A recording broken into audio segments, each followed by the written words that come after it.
اسی نسبت سے اس سورت کا نام سورہ نمل رکھا گیا،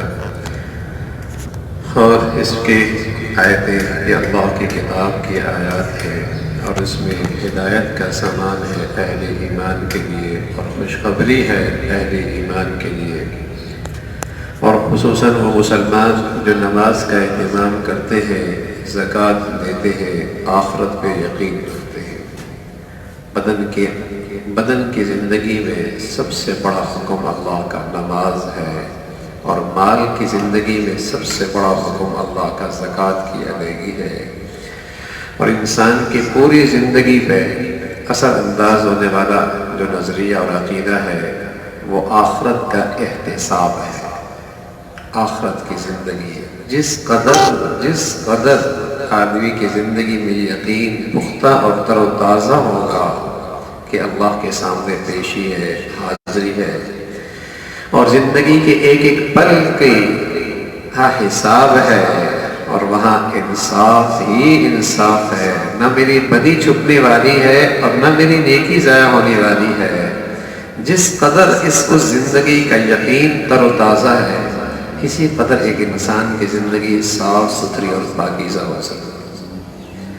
جس قدر آخرت سے غفلت ہے، مرنے کو بھول گیا ہے، مرنے کے بعد کی زندگی کا تصور یقین مٹتا چلا جا رہا ہے، اسی قدر اس کی زندگی گناہوں کا مجموعہ بنتی چلی جاتی ہے،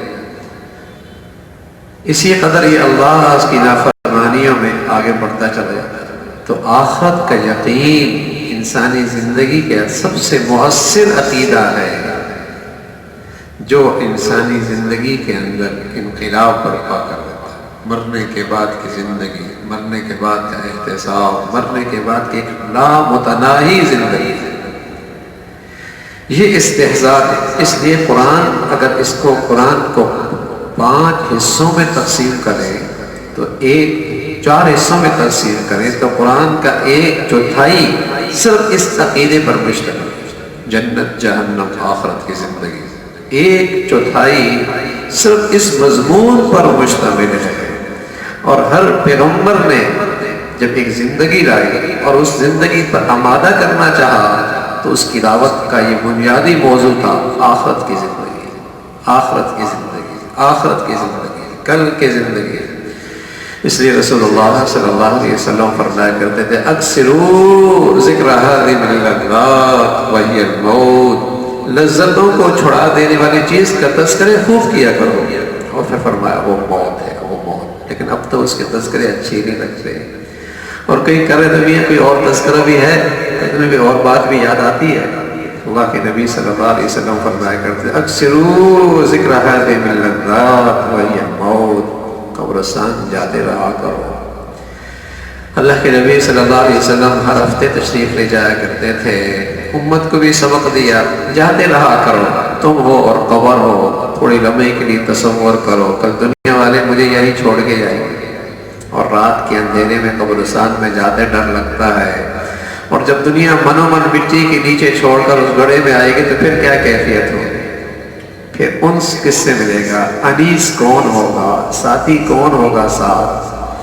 تو اس تصور کو کرو، وہ ایک نیکی ہے جو آج اللہ رب العزت نے موقع دے رکھا ہے۔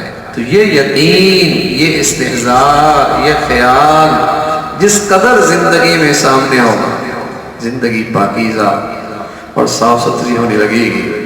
تو ایمان والوں کی خاص خوبیاں ہیں، نماز کا اہتمام کرتے ہیں، زکوٰۃ ادا کرتے ہیں، آخرت پہ پورا یقین رکھتے ہیں، اور جو آخرت کی زندگی سے محروم ہیں اور آخرت کے یقین سے خالی ہیں، فرمایا ان کی برائیاں بھی ان کے نظروں میں اچھی لگ رہی ہوتی ہیں۔ اللہ کی طرف سے ایک عذاب ہے کہ جب برائیاں نہ لگیں، اس لیے کہ برائی کتنی ہی بڑی کیوں نہ ہو، اور یہ احساس ہو کہ میں غلط کر رہا ہوں، ایک نہ ایک دن توبہ کی توفیق مل جائے گی۔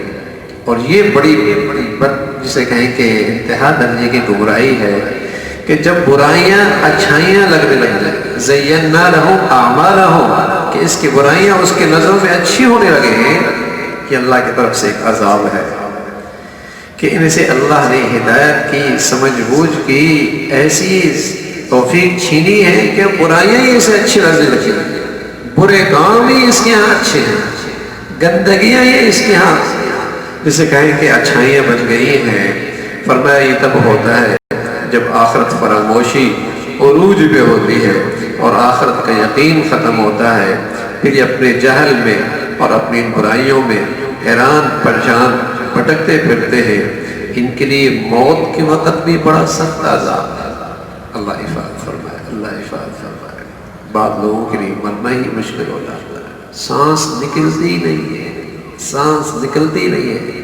اللہ کے نبی صلی اللہ علیہ وسلم فرمایا کرتے تھے کیفیت یہ ہوتی ہے کہ اگر باریک سا دوپٹہ کانٹے دار جھاڑیوں میں الجھ جائے اور پھر جب اسے کھینچا جائے تو وہ دوپٹہ تار تار ہو جاتا ہے، تار تار ہو جاتا ہے۔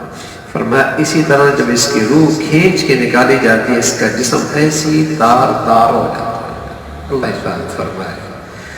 اور فرمایا جس سے اللہ راضی ہوتے ہیں، جس پر اللہ کی مہربانی ہو جاتی ہے، جس پر اللہ کا فضل ہو جاتا ہے، ایسے روح نکلتی ہے جیسے آٹے سے باز نکالتی ہے، ایسی روح نکلتی ہے جیسے پرندہ پنجرے میں ہو اور اسے پتہ ہو کہ مالک اس کا دروازہ کھول رہا ہے اور مجھے آزادی ملنے والی ہے، تو اندر ہی مچلتا ہے، اندر ہی مچلتا ہے۔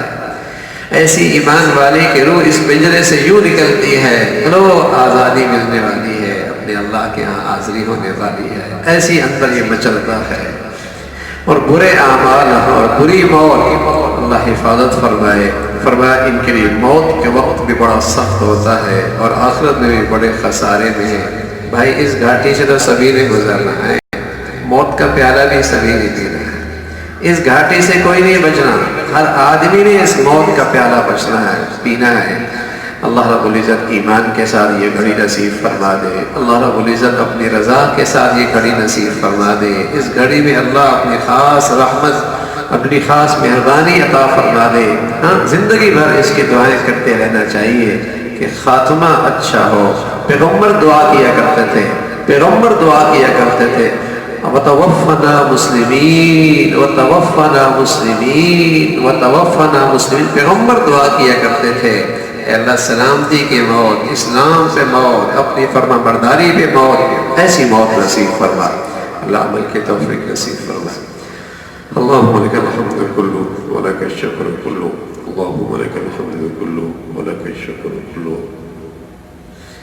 اللهم إنا نسألك العفو والعافية في الدنيا والآخرة، اللهم بارك لنا في الموت وفيما بعد الموت، اللهم بارك لنا في الموت وفيما بعد الموت، اللهم بارك لنا في الموت وفيما بعد الموت۔ نستغفر الله ونتوب إليه، سبحان ربك رب العزة عما يصفون وسلام على المرسلين والحمد لله۔